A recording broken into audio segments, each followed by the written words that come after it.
beberapa bagian ya, dari telinga, hidung, tenggorok ya, kemudian ada kanker atau onkologi ya, onkologi bidang THT. Maka saya dapat kebagian memberikan materi kuliah onkologi kedua, yaitu nanti lebih spesifik lagi mengenai telinga tengah ya, jadi patologi dari telinga tengah. Karena ini sebenarnya ini kan kuliah ini kan hanya menambah saja ya. Saudara ini kan sebenarnya belajarnya sistemnya aktif ya, belajar sendiri dengan tutorial, dengan skill lab sebenarnya. Jadi ini hanya memberikan tambahan-tambahan saja, materi-materi tambahan sehingga harapannya nanti Anda lebih dapat lebih mengerti ya mengenai penyakit-penyakit di bidang ya, nanti khususnya di pada bagian telinga tengah. Jadi intinya dari saya berikan di sini hanya pas penyakit-penyakit yang paling sering saja ya. Jadi tidak semua penyakit diberikan, karena nanti kalau Anda sudah diklinis yang Anda pelajari di buku itu tidak semuanya ada ya. Ada teorinya tapi tidak ada kasusnya. Ini yang saya berikan di materi yang memang saya dapat di bagian klinisnya saja ya, sering dijumpai pada kasus-kasus yang dijumpai pada masyarakat sehari-hari. Sebagai pendahuluan, juga telinga itu tadi bagi tiga ya. Mungkin dari disebutkan telinga luar, telinga tengah, sama telinga dalam ya. Telinga luar itu daun telinga dan liang telinga, itu namanya telinga luar ya. Jadi yang ada lihat telinga saudara itu atau telinga teman saudara itu nanti dari telinga ya, bagian dari telinga secara keseluruhan ya. Jadi telinga luar itu ada dua, daun telinga atau auricula atau pusat, dan liang telinga atau kanalis auditoris externus, liang telinga luar ya.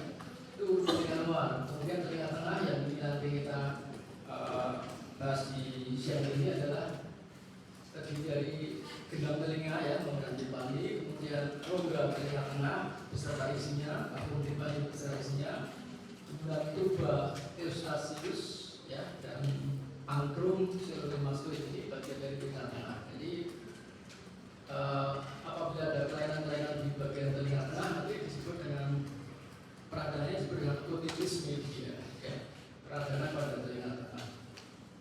Kemudian yang ketiga di telinga dalam atau labirin ya, itu ada labirin bagian tulang, kemudian ada koklea ya sebagai organ pendengaran, dan kanalis ventricularis organ keseimbangan ya. Jadi ketiga bagian ini secara disebut dengan telinga ya, auris. Ada pointer nggak? Baik, kita lanjut saja mengenai patologi ya, patologi atau penyakit yang sering didapatkan pada telinga. Itu yang pertama adalah baru trauma ya. Baru trauma itu apa? Baru trauma itu suatu keadaan di mana terjadi perubahan tekanan yang mendadak pada telinga tengah ya, karena disfungsi berubah. Berubah itu kan masuk telinga tengah ya. Jadi karena kelainan diubah maka akan menyebabkan perubahan tekanan ya, gejala perubahan telinga tengah. Ini gejalanya apa ini? Sakit telinga ya, mendadak, kemudian kurang mendengar, telinga rasa berbebek, keluh. Ya. Nah ini terjadinya tiba-tiba ya, tiba-tiba. Misalkan jadi perubahan tekanan yang tiba-tiba pada penyelam atau naik pesawat, itu bisa terjadi baru trauma atau baru otitis ini. Nah, kemudian nanti pemeriksaannya apa? Biasanya didapatkan cairan di apung timpani, kemudian ada gelembung-gelembung darah di apung timpani ya. Nah, apa terapinya? Terapinya ya jelas mengeluarkan atau memperbaiki fungsi tuba ya, karena ini penyebabnya disebut tuba, maka kita akan berikan obat-obatan yang berfungsi untuk memperbaiki fungsi tuba dengan berdomestan ya, atau nanti kalau ada inflamasi diberikan antiinflamasi ya, jadi memperbaiki fungsi tuba. Kemudian kalau memang sudah terjadi cairan di dalam lubang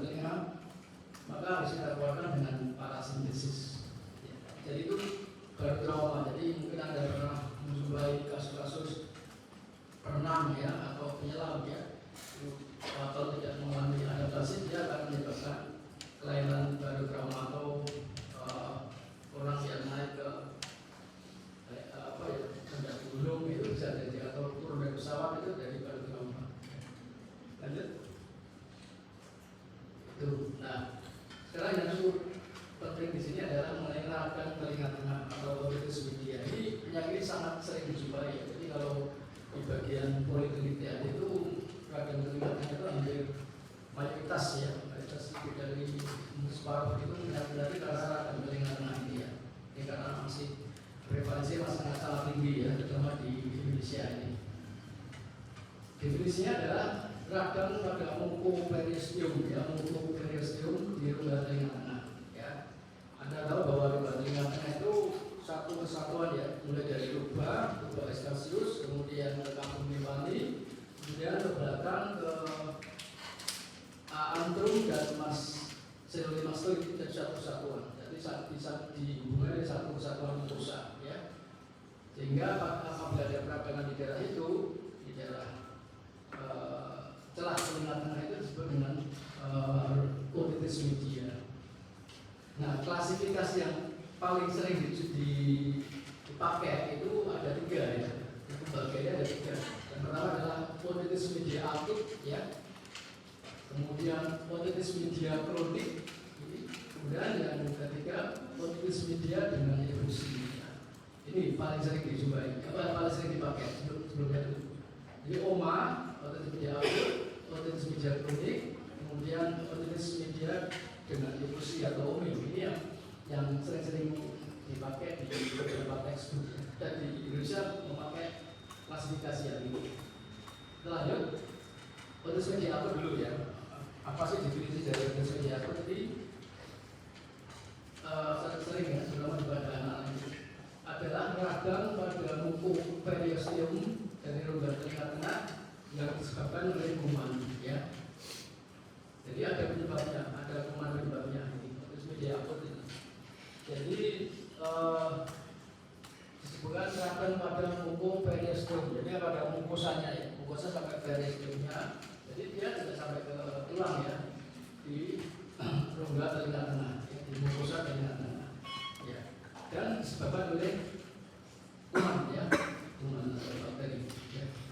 Nah, penyebabnya yang paling sering itu adalah komplikasi dari ISPA ya, ini saluran pernapasan bagian atas ya.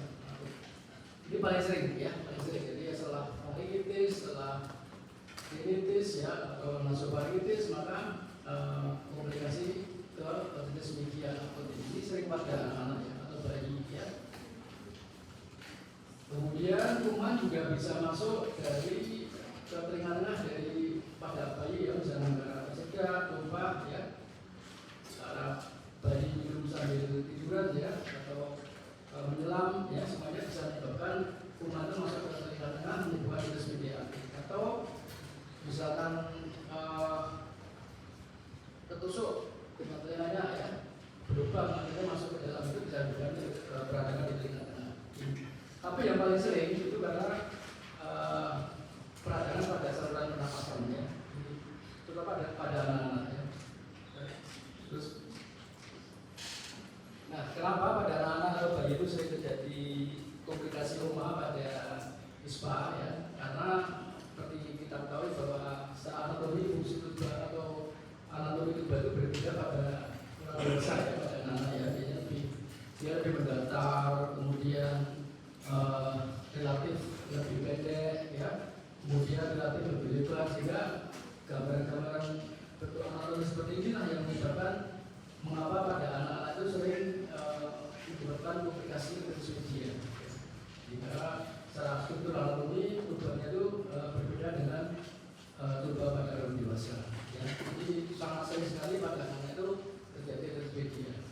Waktu pilek kemudian menyebabkan otitis media. Gejalanya apa? Nah, gejalanya itu sangat bervariasi ya, karena otitis media ini terdiri dari beberapa stadium ya. Jadi masing-masing stadium itu mempunyai gejala yang berbeda-beda. Oleh karena itu, kalau Anda nanti mendiagnosis otitis media itu harus mendiagnosis juga stadiumnya ya. Jadi jangan hanya otitis diabetes, otitis media akut, ya, harus sesuai dengan stadiumnya karena stadium ini berpengaruh terhadap gejala-gejala yang muncul, kemudian juga tata laksana yang diberikan pada pasien-pasien tersebut, ya. Nah, perjalanan penyakit itu ada beberapa stadium ya pada umumnya. Ada yang membagi 4 stadium, ada yang 5, tapi prinsipnya sama. Yang pertama adalah stadium oklusiluba, ya. Ini salpingitis pada perangkat luba, ya. Ini biasanya kalau stadium awal ini atau stadium 1 ini biasanya rasa telinganya penuh, berbentuk, ya. Kadang-kadang nyeri nggak begitu dirasakan atau monofoni, ya. Tapi pada gambaran atau pada pemeriksaan otoskopinya masih normal, ya. Kalau ada lihat di otoskopinya, pemberantasannya masih normal. Jadi stadium 1, tapi udah mulai gak enak, telinganya udah mulai gak enak, rasa sumbat, ya. Dia biasanya pilek dulu, ya, pilek batuk, kemudian rasanya telinganya gak enak. Tetapi waktu Anda periksa, pemberantasannya masih normal, ya, masih belum ada kelainan. Ini stadium 1 ini, ya, atau stadium ada yang bukan salpingitis, ada yang bukan oklusiluba, ya. Kemudian kalau ini perjalanan ini terus tidak dihentikan, berarti dia akan masuk ke stadium 2, ya. Nah, stadium 2 ini disebut stadium presupuratif, ya, premis, ya. Jadi gejalanya tuh hampir sama dengan stadium 1, tapi dia lebih berat, ya, nyerinya lebih berat, kemudian tersumbat, ya, sumbat, monofoni, ya. Nah, yang membedakan pada otoskopi atau pada pemeriksaan telinganya, maka pada pemberantimannya sudah nampak kelainan, ya. Ini sudah nampak kelainan, di mana terdapat pemberantiman yang hiperemis, ya, difus, ya. Kemudian tampak kadang-kadang ada vaskular yang lebih jelas, ya, karena ini sudah jadi peradangan pada pemberantiman ini, ya. Ini stadium presupurasi, ya. Nah, apabila ini stadium berlanjut, maka akan masuk ke stadium 3, ya. Namanya stadium supurasi atau supuratif, ya. Jadi sudah timbul cairan pada rongga telinga tengah. Nah, gejalanya tentu saja lebih berat lagi, ya. Anak-anak demam, ya, nggak turun-turun, kemudian darah, kemudian kejang-kejang, ya, pada anak-anak biasanya, atau mungkin iritatif, ya, sangat rewel itu, ya. Yang sering itu demamnya tidak turun-turun, ya. Sudah diobati antibiotik, analgesik, antipiretik, ya, sudah berbagai dokter anak, mungkin, ya, berbagai kok nggak sembuh, ya. Ini mungkin dia tidak masuk stadium 3 ini kalau ada kelainan di telinganya, ya. Nah, yang lebih jelas lagi pada otoskopinya ini, maka akan nampak pemberantimannya itu tampak hiperemis sekali, ya.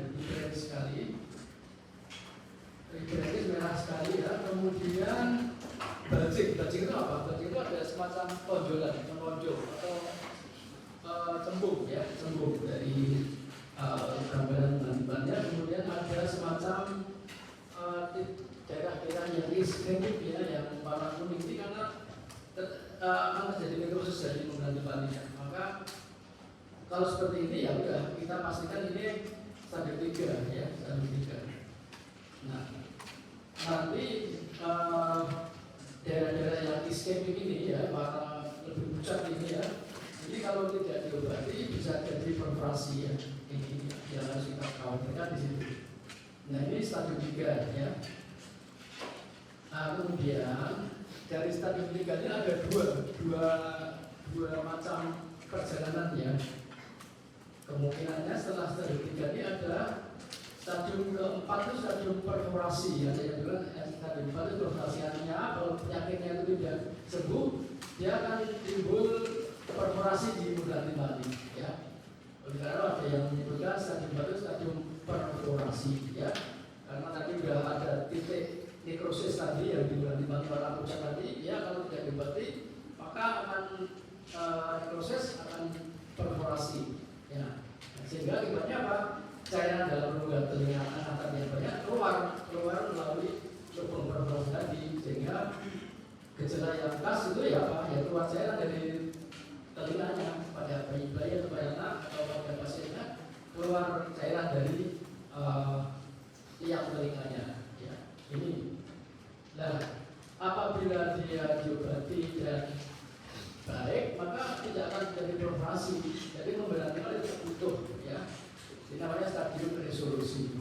Jadi ada 5 stadium, tapi ada yang disebut 4 stadium. Karena dari stadium 3 ke 4 ini ada beberapa kemungkinan, ya, bisa sembuh dengan pengobatan tanpa perforasi, ya, jadi mengganti pada itu, atau berlanjut jadi perforasi, ya. Nah, dari perforasi maka dia masuk stadium perforasi. Kemudian setelah stadium perforasi maka bisa terjadi stadium resolusi kelima atau penyembuhan. Nah, penyembuhan ini ada beberapa kemungkinan, ya. Sembuh dengan menutup, berarti mana yang bisa tutup lagi, namanya sikatrik, ya, kering, tutup. Kemudian sembuh tapi tidak menutup, sehingga lubangnya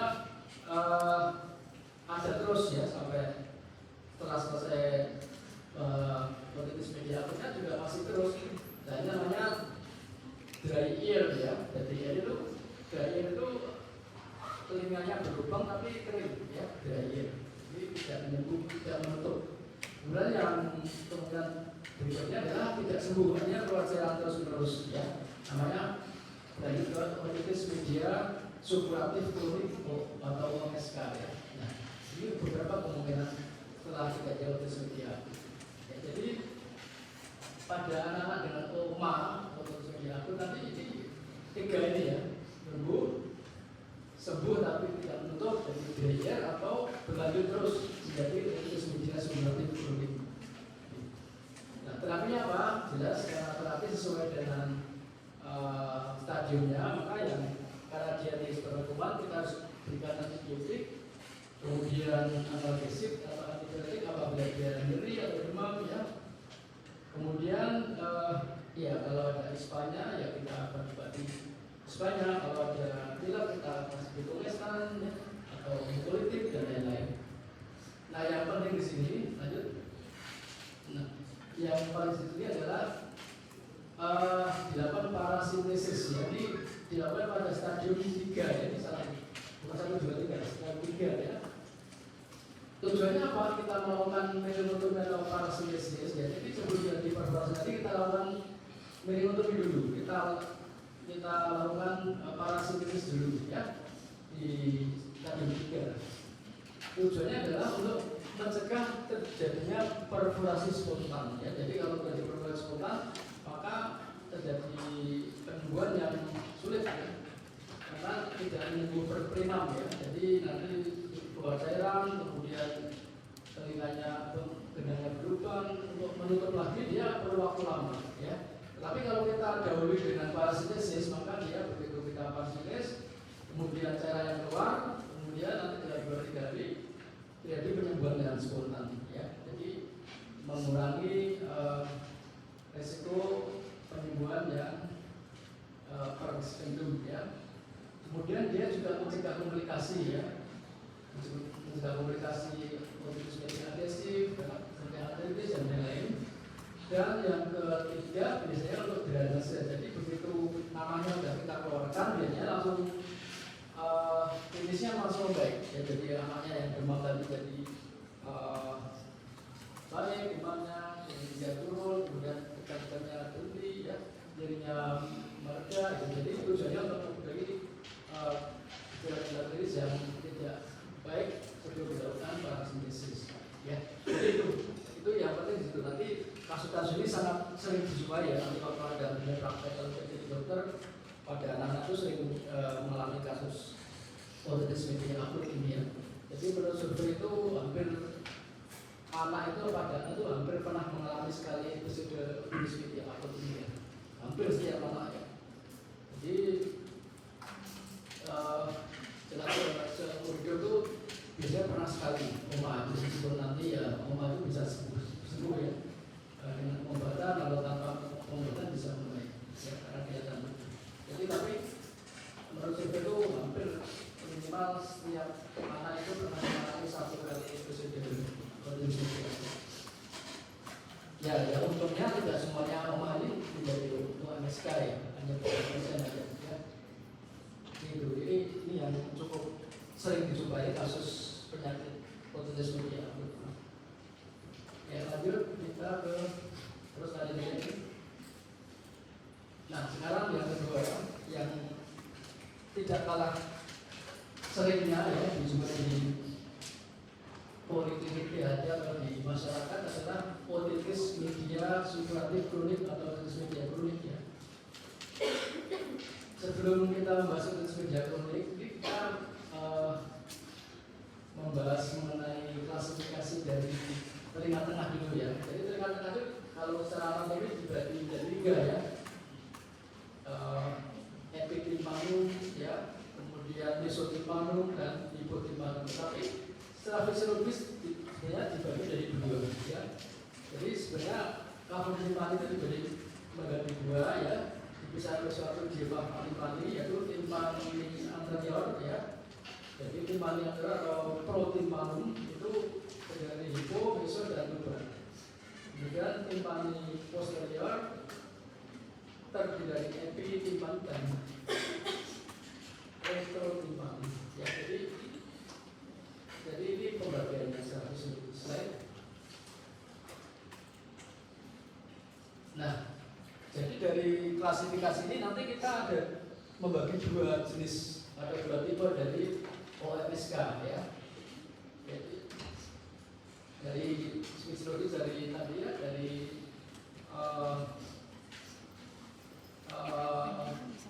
protimpani yang di anterior dan retrotimpani di posterior ini dibagi menjadi 2 yaitu 2 klasifikasi.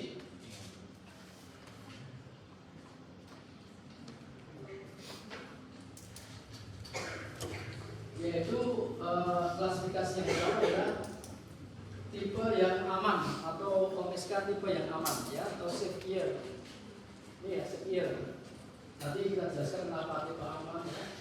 Kemudian yang kedua adalah tipe yang unsafe yang tidak aman.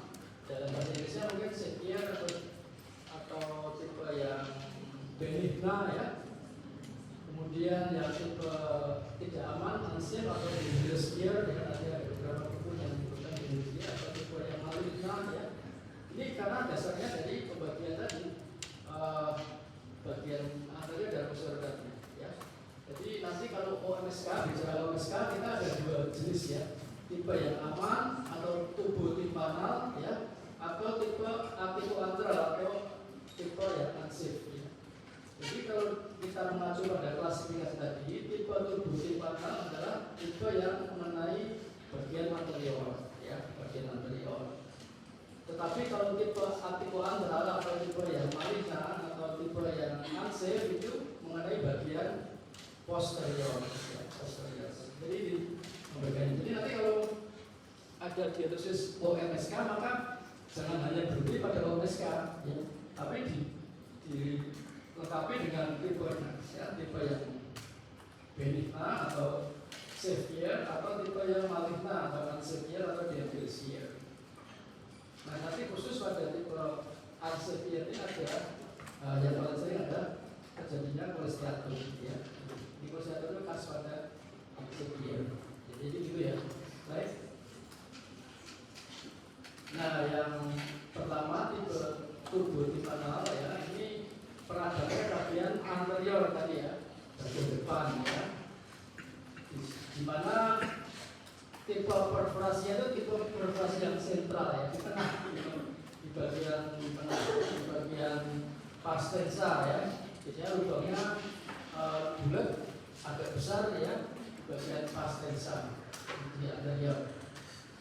Nah biasanya karena difusi lubang, jadi kronisnya karena difusi lubang, karena letaknya di anterior ya, karena difusi lubang. Kemudian nah karena dia severe ya, severe sehingga jarang menimbulkan komplikasi. Jadi tidak sering menimbulkan komplikasi atau aman ya, aman. Karena dia keluar cairan bolak-balik ya, kambuh-kambuhan terus. Ini sering.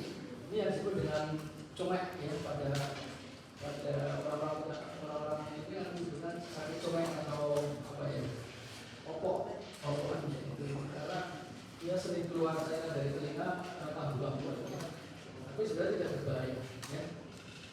Kemudian skirt yang disatnya itu bisa cirrus, ya, bisa lupus atau bisa pneumonia. Ya.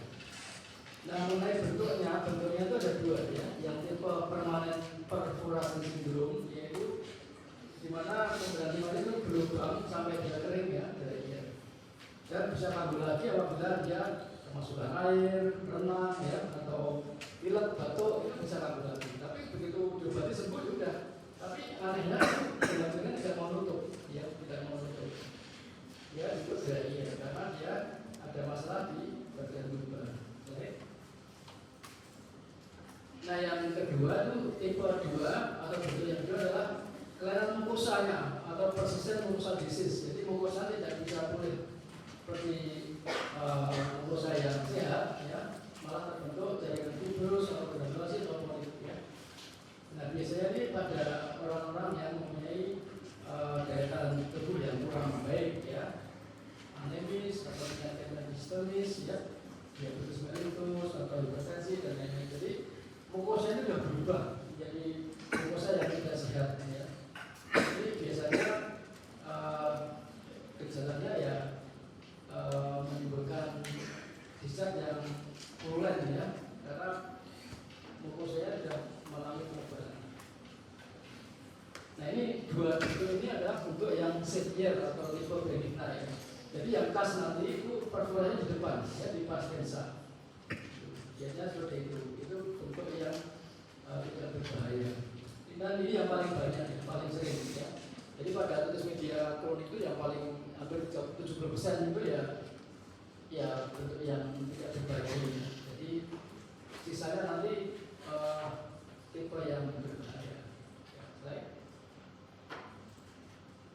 nah ini yang berbahaya ini ada dua jenis, ya, tipe antral. Jadi letaknya di bagian posterior, ya. Tadi kita sudah mengklasifikasikan ada timpani bagian anterior dan posterior. Ya. Ini kalau tipe antral tipe yang menyerang bagian posterior, ya. Sehingga kalau letaknya di bagian posterior, maka tandanya adalah perforasinya menggunakan timpani letaknya di daerah posterior, ya, di daerah etik atau di daerah tepi perforasi, di daerah tepi dengan telinga di bagian posterior, ya.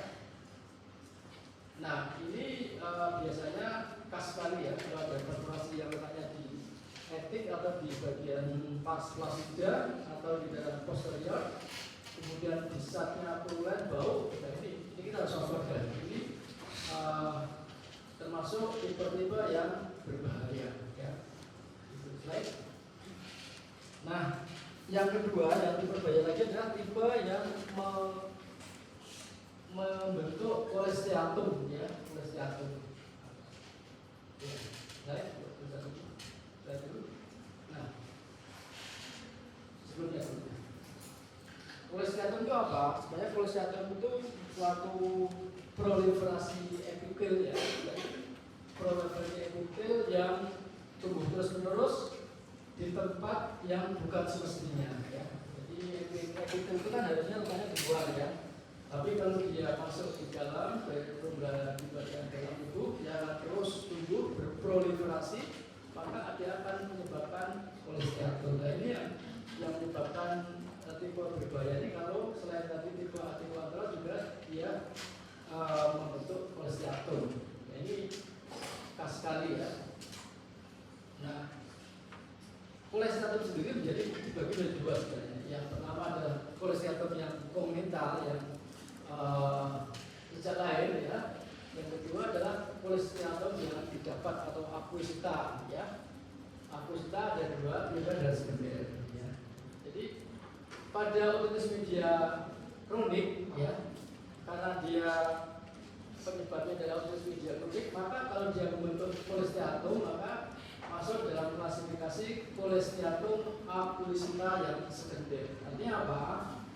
Dia sudah didahului dengan artritis media supuratif kronik terdahulu, kemudian baru terbentuk kolesteatum, ya.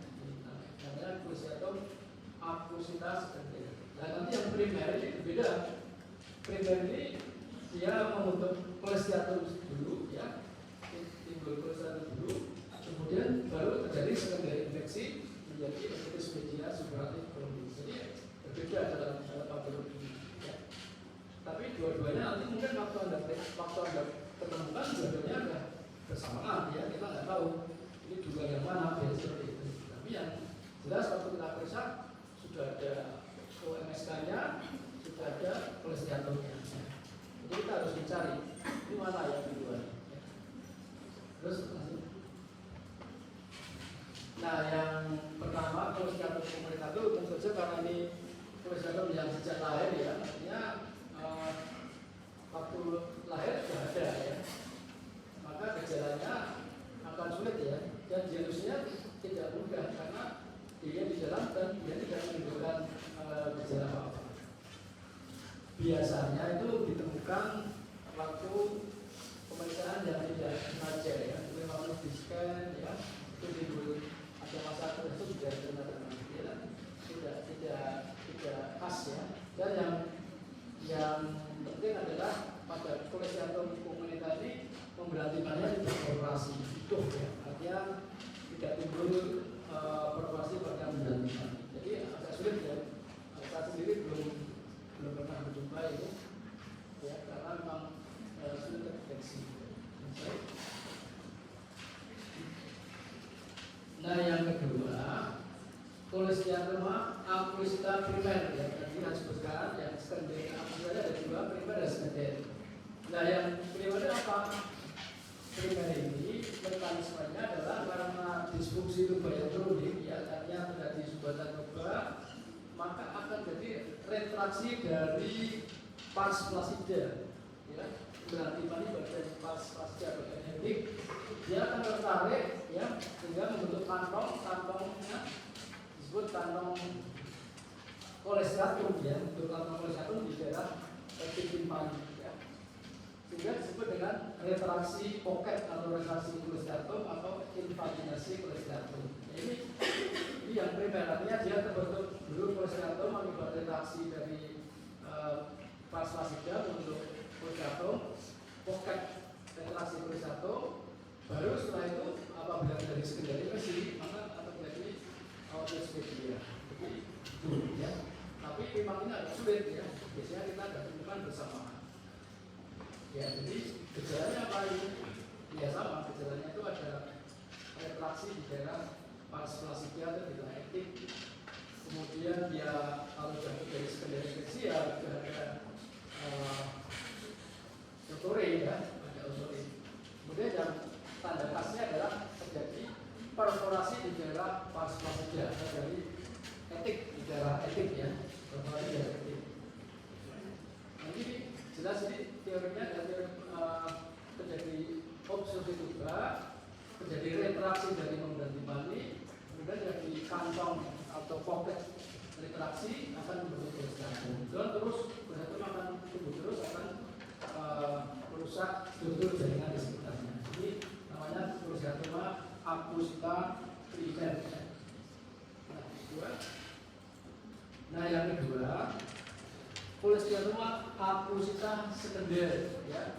Nah kalau aquisita sekunder ini asalnya kolesteatom dari hepatitis media dulu ya. Jadi dia mengalami OMSK kemudian terbentuk kolesteatum. Ini namanya kolesteatom aquisita sekunder ya. Teorinya ada dua ya. Teori metaplastikologi ya. Artinya apa?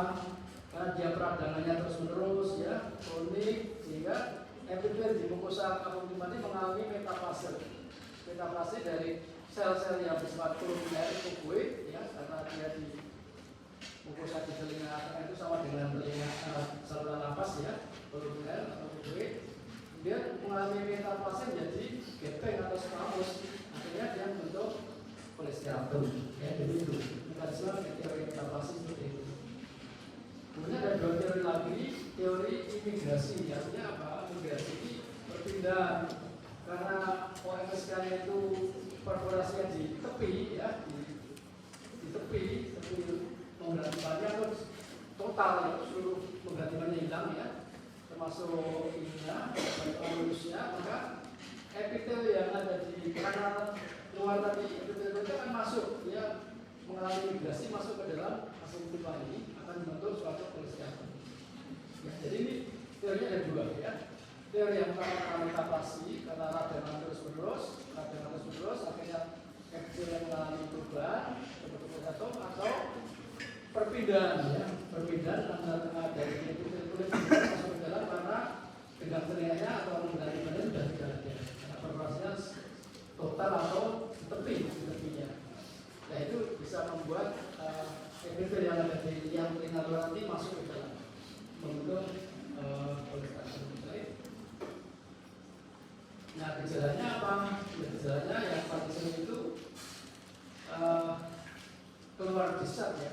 Ya khasnya apa? Kita itu bau sekali ya, purulent, bau purulent dan lengkap, baunya khas sekali, khas polisiatum ya.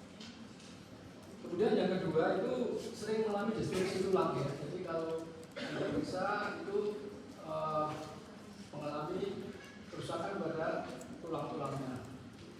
Dan biasanya warnanya keputihan ya, keputihan, baunya kental, sekiranya kukuit ya, kuku purulent, kemudian baunya khas. Dan ada semacam gambaran dari destruksi dari tulang-tulang yang ada.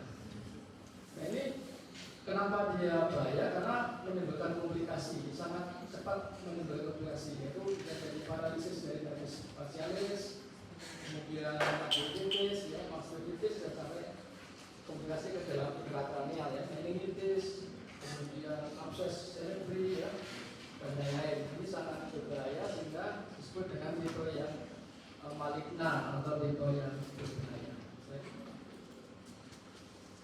Nah ini kalau secara keseluruhan atau secara datanya membandingkan antara tanda-tandanya komunitas, akusita, primer, akusa sendiri ya. Jadi ini data yang membedakan antara polisiatum yang bersifat komunitas atau akusita yang primer atau akusita yang sendiri. Jadi ini bedanya bisa dibaca nanti ya. Jadi perbedaannya. Kemudian ini yang paling juga sering komplikasi dari media kronik ini adalah dari mastoiditis. Jadi kalau mastoiditis ini adalah peradangannya pada selule mastoid ya, di belakang telinga tengah ya.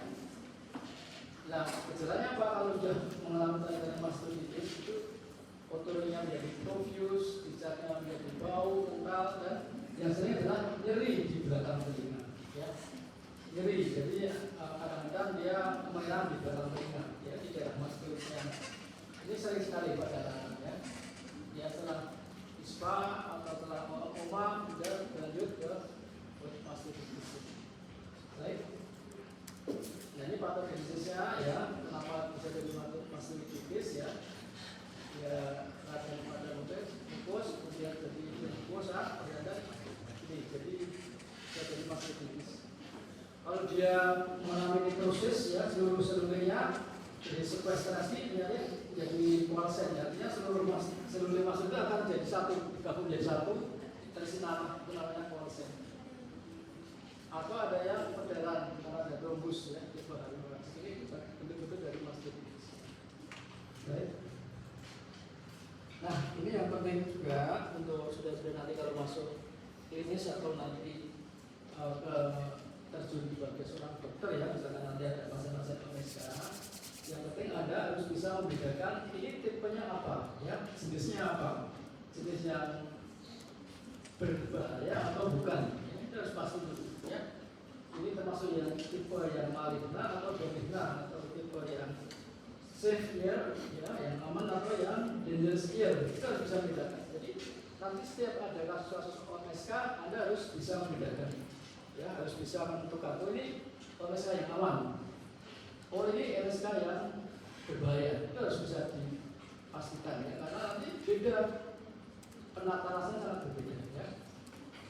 Kalau dia tipe aman, Anda bisa ngobat sebagai seorang dokter umum bisa ya, karena ini komplikasi yang 4 kalau MSK yang tipe aman. Tapi kalau dia berbahaya, maka harus segera dirujuk ke dokter spesialis untuk dilakukan tindakan operasi ya, karena polisiatum itu harus dilakukan dengan operasi. Jadi beda.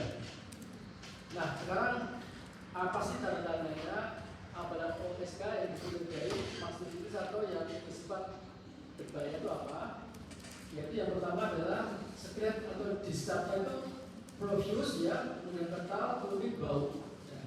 Nanti kalau ada juga kasus-kasus di mana pasiennya kok mungkin begitu ada masuk ke praktek saudara sudah bau sekali, ya itu Anda sudah berpikir jangan-jangan yang tipenya tipe bahaya ini ya, kan baunya itu ke atas. Kemudian ada tanda namanya astral sign atau reservoir sign. Apa ini? Ini adalah suatu tanda di mana apabila Anda melakukan apa ya, kan ada hisapnya, Anda suction atau Anda bersihkan ya, Anda tunggu 2-3 menit, maka hisap tadi keluar lagi ya, penuh lagi ya.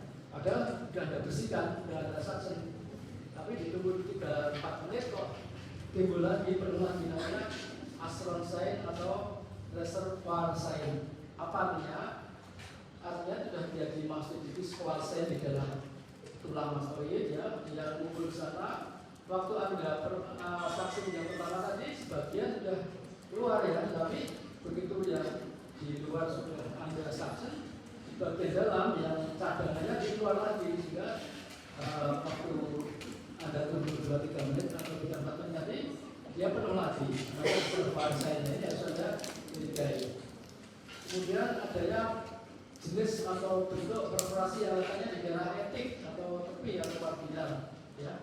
Ingat tadi ya, begitu Anda jumpai kasus memberantimannya perforasi di etik atau di apa di daerah pemberantiman sakina atau masjid atau di tepi, maka Anda harus juga tipenya di yang berbahaya.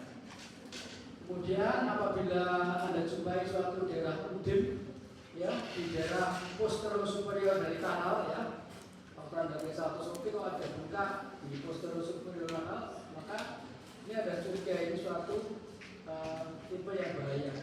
Ini disebut dengan gele abses ya, abses gele. Ini buka di daerah posterior superior kanal.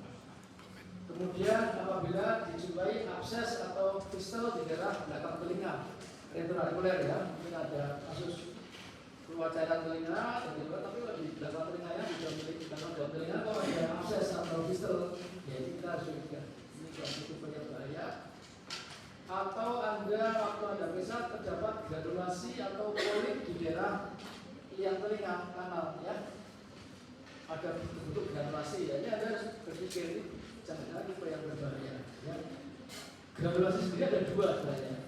Dan ketika ada dua, bisa karena kolitis eksterna yang tidak berbahaya, atau karena bagian dari komunikasi dari ONSK tadi ya. Ini harus dipastikan granulasi ini dari luar saja atau dia dari telinga tengah ya. Kalau dari telinga tengah, ya ini tipenya biasanya tipe yang bahaya ya. Ini harus dipastikan. Jadi nanti kalau ada dapat kasus misalkan di ini, ada granulasi, ini harus dipastikan. Granulasinya dari mana? Ya, dari luar atau dari tengah? Kalau dari luar Anda mungkin bisa, oh ini tidak masalah ya, tidak berbahaya karena hanya komunikasi dari yang telinga saja. Tapi kalau dari telinga tengah, maka Anda harus berpikir ini tipe yang tidak berbahaya. Kemudian apabila ada jumlah abses bisol ya, abses bisol adalah abses yang yang mengikuti dari jaringan dan terus musculus ya, bukan saraf ya, musculus sternocleidomastoideus ya. Jadi di belakang telinga ini ada otot yang menyilang ya dari mastoid ke sternum. Itu kalau ada abses yang mengikuti otot dari sternocleidomastoideus, maka ini disebut abses bisol atau moret ya, berarti abses yang mengikuti dari musculus digastricus posterior di bagian dalam orang absesnya. Kalau moretnya gejalanya diatrismus bukan daerah pipi ya. Ini semuanya ini kalau Anda jumpai salah satu atau mungkin beberapa jenis ini dijumpai dalam satu pasien atau salah satu saja, Anda sudah curiga. Ini harus hati-hati, ini bentuk-bentuk ONSK yang tipe bahaya, sehingga Anda harus segera rujuk ke dokter hati untuk penanganan lebih lanjut. Nah, ini yang terakhir ini petugas media infusi.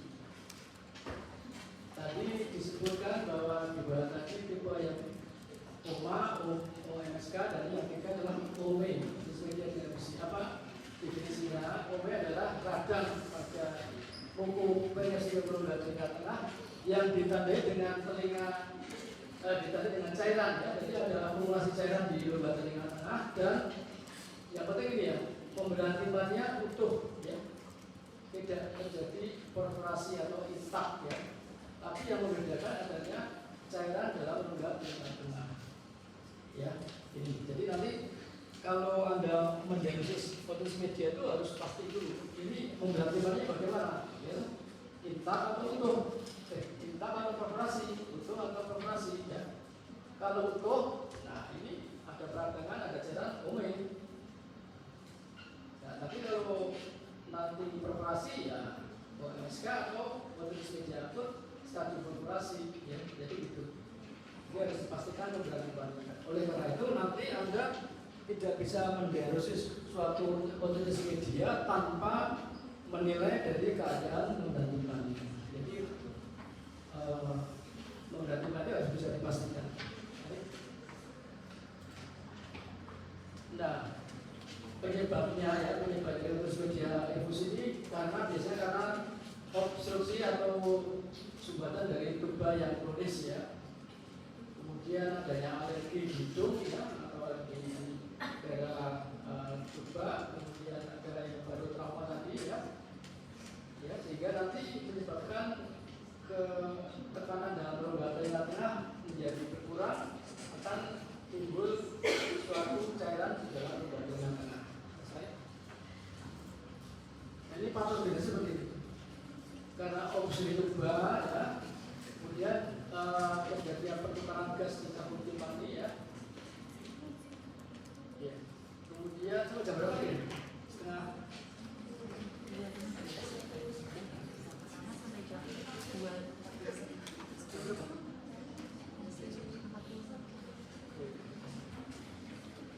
Ya, jadi lagi pentingnya obstruksi tuba kronis ya. Kemudian terjadi pertukaran gas di telinga. Kita tahu bahwa di telinga itu terjadi pertukaran gas ya. Jadi bukan hanya di paru-paru saja, tapi di telinga tengah, terutama di daerah telinga bagian tengah bagian posterior itu terjadi gas exchange ya. Jadi pertukaran gas ya. Sehingga apabila dia mengalami kurang aliran udara, oksigen udara, maka akan jadi gangguan dari pertukaran gas ya, di mana di daerah tabung timpani oksigennya akan berkurang dan CO2-nya akan bertambah karena dari perubahan dari gas exchange tadi ya. Sehingga di kapiler PO2 turun, PSO2 tetap akan jadi perubahan rasio ya. Di kapiler PO2 PSO2 rasionya berubah, maka terjadi peningkatan permeabilitas kapiler sehingga cairan dalam rongga atau dalam saluran kapiler nanti akan keluar, kemudian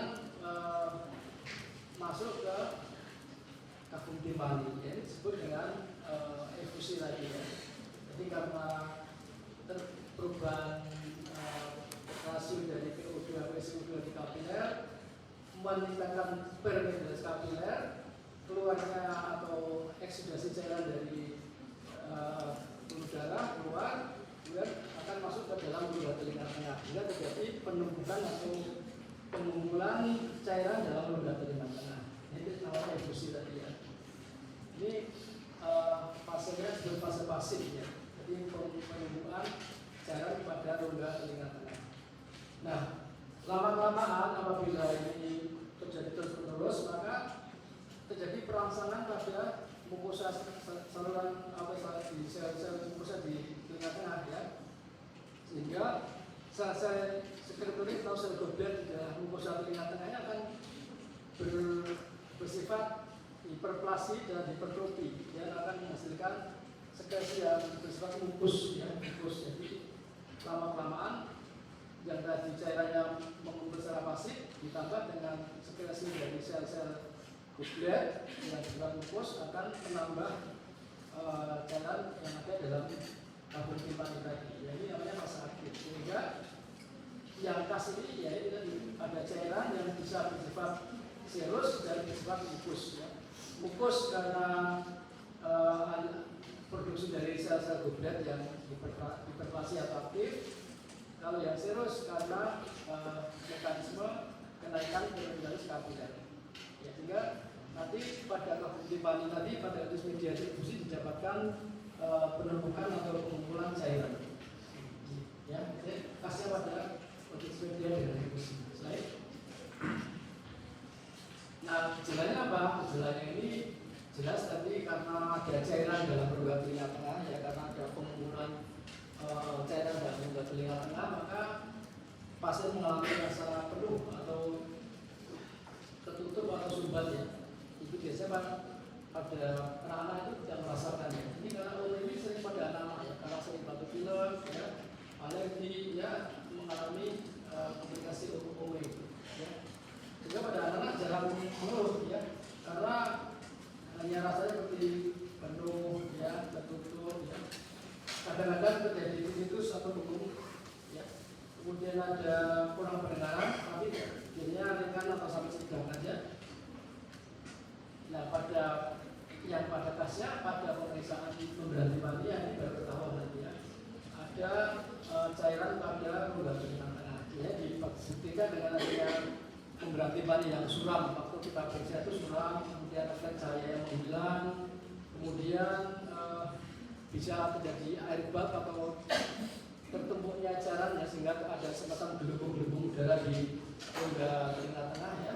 Dan ini memastikan apakah benar-benar ada cairan atau tidak ya. Kalau kita masih ragu-ragu, masih ada pemeriksaan tambahan yang bersifat pemeriksaan penunjang yang disebut dengan timpanometri ya, memeriksa tekanan dalam rongga telinga tengahnya. Nanti didapatkan gelombang yang bersifat tipe B, ini menunjukkan adanya cairan pada rongga telinga tengah. Ya. Ini tetapi ya, prinsipnya kalau kita sudah menemukan dari gejala atau tanda klinisnya itu ada cairan, ada air bau di rongga telinga tengah, kita harus pastikan bahwa ini suatu media dari infusi. Ya. Ini sering. Nah, sayangnya ini sering diderita pada anak-anak, di bawah 5 tahun itu sering sekali. Nah, sehingga kadang-kadang orang tua yang tidak begitu perhatian itu anak yang mengalami ini tahu-tahu sudah akibat yang disebabkan oleh OME ini yang muncul gejala yang misalkan anak-anak itu yang kalau sudah sekolah itu kok prestasinya menjadi turun ya, tidak baik atau dia kurang bisa mendengar secara baik ya. Tetapi dia tidak ada keluhan, tidak ada demam, tidak ada nyeri ya, tidak ada keluhan yang lain ya. Tapi kok pendengarnya agak berkurang, tapi berkurangnya tidak banyak, sedikit ya. Jadi kadang-kadang luput terdeteksi oleh orang tua. Ya. Tahu-tahu prestasi anaknya menjadi kurang atau mungkin kalau diajak ngomong jadi nggak nyambung. Kadang-kadang seperti itu. Ini mungkin karena otitis media infusi pada rongga telinga tengah. Jadi yang sulit terdeteksi seperti itu. Nah, sekarang terapinya apa kalau anak-anak punya OME ya? Nah, kita terapinya tergantung dari kausanya, penyebabnya. Nah, kalau tadi kan kausanya faktor risikonya tadi misalkan alerginya, ya, biografi. Apa yang paling sering pada anak itu karena adanya hipertrofi adenoid, ya, adenoid hipertrofi, pembesaran pada adenoid atau hipertrofi istilahnya peradangan pada adenoid, ya, adenoiditis, ya. Itu bisa menyebabkan sumbatan pada muara tuba, ya, sehingga akibatnya yang paling sering ini menimbulkan otitis media infusi ini. Ya. Sehingga nanti terapi dari infusinya sendiri ya, kita dengan mengeluarkan cairannya, ya, dikeluarkan cairannya dengan parasintesis ya, seperti pada tadi ya, pada otitis media akut tadi ya. Kemudian kausanya dihilangkan ya, kausanya ini pokoknya itu apa ya? Kalau dia adenoid hipertrofi, dia harus dioperasi adenoidnya, dia adenoidektomi. Kalau dia karena alergi, dia harus diobati alerginya, ya. Jadi dua-duanya harus dijalankan, ya. Secara kausatifnya harus dijalankan, ya. Kalau yang caranya nanti dilakukan parasintesis dikeluarkan. Dan biasanya kalau pada ini selain dilakukan parasintesis atau hemoglobin, maka dilanjutkan dengan pemasangan pipa ventilasi tube, ya. Jadi semacam pipa kecil yang bentuknya bulat itu kita taruh di berarti mana yang kita kalkulasi tadi, ya, untuk drainase, ya, bisa bertahan lama misalnya, ya, namanya pipa ventilasi. Jadi setelah dilakukan parasintesis, maka dilanjutkan dengan pemasangan pipa ventilasi dari tube tadi, ya. Jadi namanya pipa ventilasi glomer, ya, yang paling sering dipakai adalah pipa ventilasi glomer. Kemudian yang pengobatan yang lain, karena ini bisa karena gangguan tubal, maka boleh diberikan dikompres, antihistamin atau antiinflamasi, ya, steroid juga bisa, tergantung dari gejala-gejalanya atau kausanya. Nah, penyebabnya dicari tadi, apa penyebabnya? Ya, kalau adenoidnya harus dioperasi adenoidnya, kalau alergi harus diobati alerginya. Nah, pada orang tua atau orang-orang yang dewasa, kalau ada infeksi infusi yang satu sisi, ini kita harus waspada, ya, terutama pada orang tua, ya. Kalau unilateral, ya, kita harus waspada. Apa penyebabnya? Kalau pada anak biasanya karena adenoid jelas itu paling sering adenoid, ya, pada anak. Tapi pada orang tua yang mengalami ya, ini kita harus melakukan namanya endoskopi di daerah nasofaringoskopi, ya. Nah, kita lihat bagaimana keadaan nasofaringnya, ya. Karena yang paling sering, ini pengalaman saya, ini paling sering pada orang dewasa, pada anak, bukan pada anak, ya, orang dewasa, pada orang tua yang mengalami salah satu sisi unilateral itu biasanya karena tumor di daerah nasofaring, ya, yang paling sering, ya, tumor nasofaring.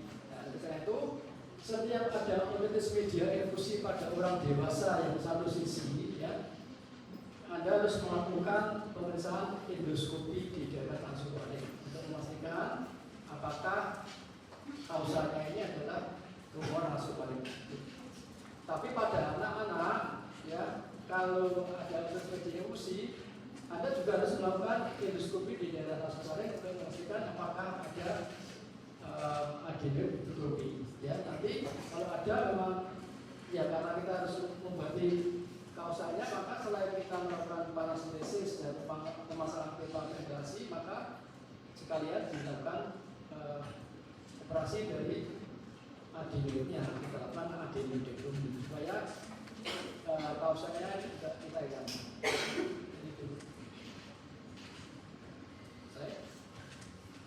Nah, kalau OP tidak diobati, maka biasanya nanti akan jadi retraksi, ya, apektasis, retraksi, kemudian nanti kalau tadi retraksi kembali ke mekanisme retraksi dari berarti mana, ya, akan bisa terbentuk kolesteatum tadi, ya. Ini yang dikhawatirkan seperti itu. Jadi kalau lama-lama menjadi kolesteatum atau nggak diobati akan jadi perforasi, berarti balik, maka akan keluar cairan terus, namanya anestesia dulu. Atau mungkin toksin-toksin dalam lubang telinga tengah, ya, bisa masuk ke telinga bagian dalam, merusak saraf di daerah koklea, maka akan menimbulkan penyakit atau keadaan yang disebut sensory neural helitos, ya, SNH. Jadi OP ini kalau sudah diobati, pertama dia jelas mengalami kurang pendengaran sifatnya konduksi, tapi kalau lama-lama dia bisa menyebabkan kurang pendengaran yang bersifat sensory neural helitos, sarafnya, karena, ya, kalau sudah sarafnya tentu saja lebih sulit pengobatannya, ya, sangat sulit. Apalagi pada anak nanti dia akan menjadi cacat dan hidup, ya, jadi kurang pendengaran. Karena seperti ini terapinya ya nggak ada, ya, tidak bisa dilakukan operasi. Lalu dipasang alat pendengar berat, dia bisa dilakukan operasinya pemasangan implan, ya, implan cochlear. Bukan itu hati-hati, ya. Jadi ini komplikasi yang paling mungkin ditakutkan karena nanti bagi pengurangan pendengaran yang bersifat saraf.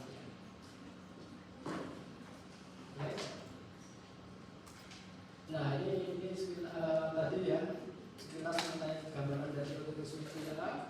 Saya ulang lagi ada 3 ya, OMA, OMSK, dan OME. Ini 3 ini ya, penyakit yang paling sering dijumpai pada peradangan pada telinga tengah.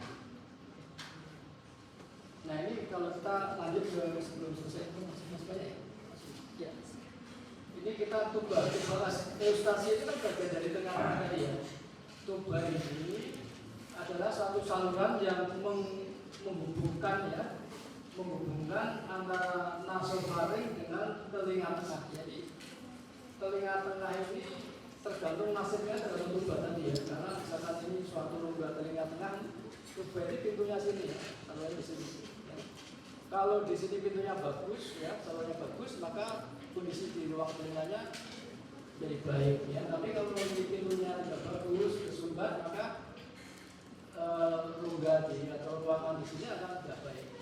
Oleh itu tuba ini jadi satu-satunya pintu gerbang ya menuju kehidupan di sehingga sangat penting untuk kesehatan atau normal atau tidaknya di telinga. Telinga itu tuba ini sangat penting perannya. Ya. Nah biasanya yang paling sering itu kelainan di tuba itu sumbatan, obstruksi tuba yang paling sering ya. Penyebabnya tersumbatnya ada karena muara osteonya itu tersumbat ya, sehingga udara tidak masuk ke rongga telinga tengah karena muaranya tersumbat. Misalkan di sini muaranya, di sini ada sumbatan ya, jadi udara tidak bisa masuk ke rongga telinga tengah ya. Ini karena apa? Ya tadi yang bilang karena ispa ya, buka mukosanya peradangan sehingga muaranya ada tumor ya. Tumor di nasofaring atau adenoiditis atau hipertrofi adenoid. Yang semuanya itu menyebabkan sumbatan di daerah osteumnya ya. Kemudian pada lengannya misalkan karena peradangan infeksi yang lama ya, atau karena pos radiasi pada pasien-pasien keganasan ya. Keganasan itu kan bisa dilakukan radioterapi ya, atau radiasi ya, maka akan menjadi fibrosis di daerah tuba sehingga akan menyebabkan peradangan atau menyebabkan fibrosis penyempitan ya dari lumen tubanya sehingga jadi obstruksi ya. Kemudian juga karena terdesak dari jaringan di sekitarnya, misalnya tumor ya, tonsil ya, semuanya menyebabkan sumbernya dari osteoartritis. Nah gejalanya sama ya tadi, kurang dengar, fotofoni, tinnitus ya, kemudian rasa sumbat, rasa perut dan lain-lain.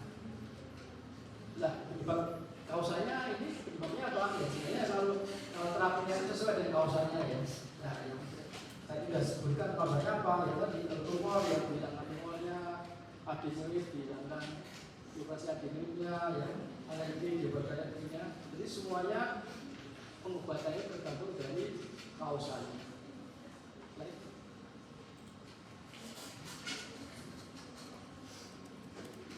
Nah ini sambil karena masih ada waktu tak tambahkan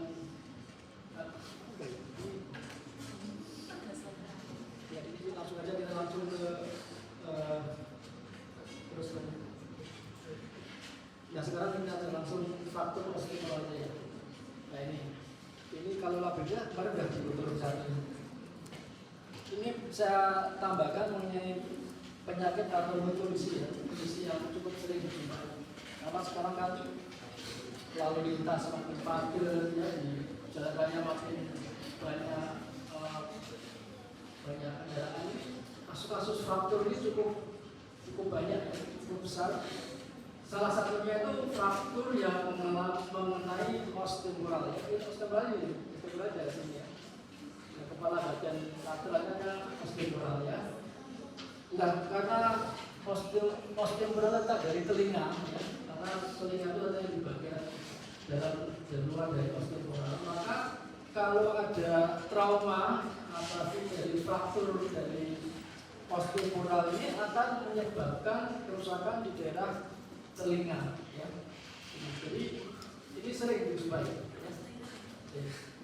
Jadi sering dijumpai fraktur osteoporal ini, ya.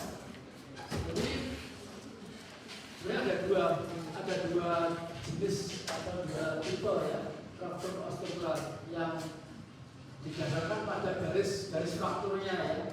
Garis frakturnya ada fraktur osteoporal yang tipe transversal dan yang tipe longitudinal, ya. Ini bedanya apa atau nanti gejalanya apa, ini sangat berbeda, ya.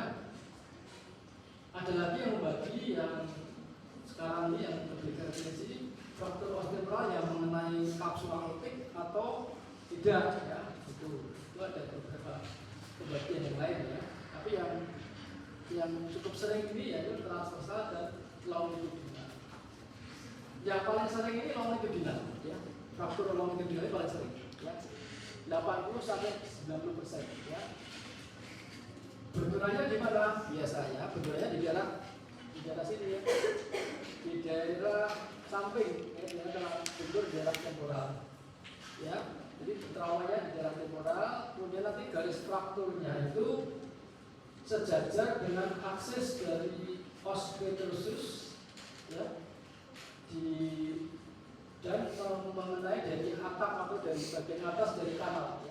Jadi kalau nanti kita scan atau kita perhatikan itu garis frakturnya itu dari luar sampai ke dalam, ya. Dari lateral sampai biar ini fraktur yang longitudinal, ya.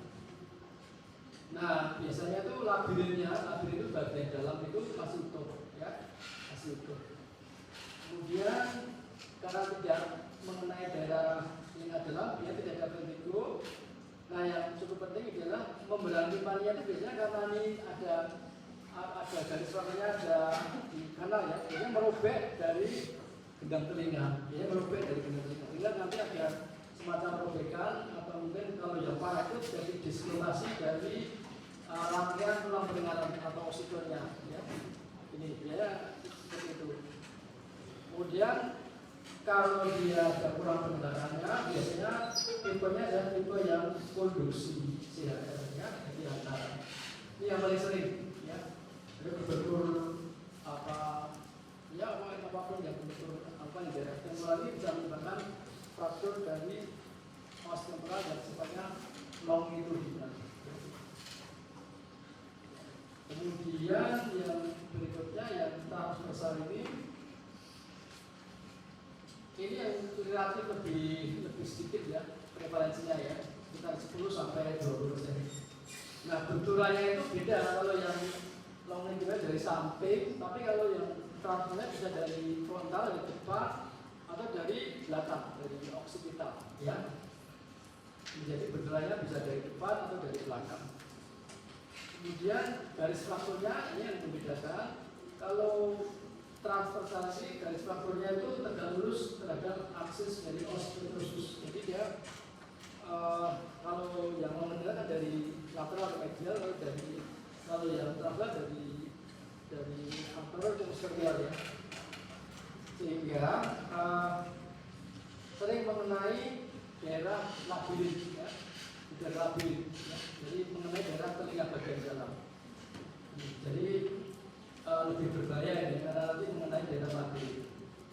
Gejalanya tentu saja karena dia mengenai labirin, yang sering adalah vertigo, ya. Vertigo, kemudian kurang pendengaran, ya, kurang pendengaran sifatnya dia sensorineural karena letaknya di daerah telinga dalam, ya, jadi merusak di daerah koklea. Dan yang penting juga biasanya pemberhentiannya itu utuh, ya, utuh karena tidak terjadi robekan. Kalau ini, ya, ini bisa robek, bisa utuh, ya. Tapi kalau di sini biasanya utuh karena tidak sampai ke daerah gendang telinga. Nah yang paling penting dari semuanya ini, pada transversal ini sering mengalami komplikasi paresis mesofasialis, ya. Jadi begitu kena benturan dia jadi melot, ya, jadi wajahnya jadi mencong. Ini biasanya karena komplikasi dari kena atau rusaknya dari nervus facialis di telinga, ya. Ini sering pada yang transversalnya lebih sering terjadi kelumpuhan sacrophacialis dan dia cepat langsung terjadi. Begitu kena trauma dia langsung mengalami paresis, tipenya yang cepat. Sedangkan pada longitudinal apabila terjadi paresis sacrophacialis bisa lambat, delay, jadi tidak langsung. Bisa saja dia beberapa hari baru timbul paresis. Ya. Jadi ini sedikit mengenai kasus-kasus yang cukup sering dijumpai itu fraktur osteotemporal ini kelainan pada telinga tengah. Ya jadi lanjut dulu. Nah ini sekarang terapinya apa? Ya kalau Anda nanti jumpai orang habis jatuh kemudian timbul paresis facialis ya, teror, kemudian telinganya keluar darah, ya, kurang dengar, ini harus dipastikan dulu ya, dipastikan dulu ini jenisnya yang tipe transversal atau yang tipe longitudinal, harus dipastikan dulu. Kemudian apabila sudah pasti, kemudian dilakukan evaluasi ya, evaluasi apakah dia mengalami paresis nervofacialis atau tidak ya. Ini penting. Ya kalau tidak ada paresis facialis, maka tindakan kita cukup konservatif ya, konservatif. Tapi apabila ada paresis facialis, maka harus dipastikan dulu ya. Biasanya kapan onsetnya, paresisnya kapan, segera atau timbulnya lambat ya. Kemudian hari berapa dipastikan. Biasanya kita berikan dulu steroid dosis tinggi dulu dengan tapering off untuk memastikan supaya puding di daerah paresis facialis reda, sehingga apabila dia dengan steroid tidak cukup baik, maka cukup tindakan dengan konservatif. Tapi apabila dengan tindakan tadi belum baik ya, dengan antibiotik tidak baik, bukan anti-inflamasi steroid tidak baik, maka kita evaluasi perlu tidaknya kita membuka dilakukan dalam operasi namanya dekompresi nervus facialis. Jadi itu melonggarkan dari membebaskan nervus facialis dari trauma tadi ya, dekompresi nervus facialis. Jadi tergantung dari perjalanan dari penyakit. Ya, saya rasa itu saja dari saya untuk patologi ini. Sebenarnya banyak penyakit ya, banyak. Cuma ini yang saya berikan di sini yang paling sering dijumpai di klinis saja ya. Ini yang penyakit itu sebenarnya banyak sekali, tapi yang paling kita jumpai yang kita kuasai ya. Jadi saya rasa itu saja. Mungkin ada pertanyaan, silakan kalau ada. Masih ada. Ya. Ada benar nggak kira-kira?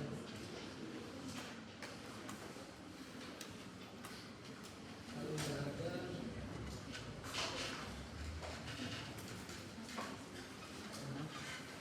sampai jam.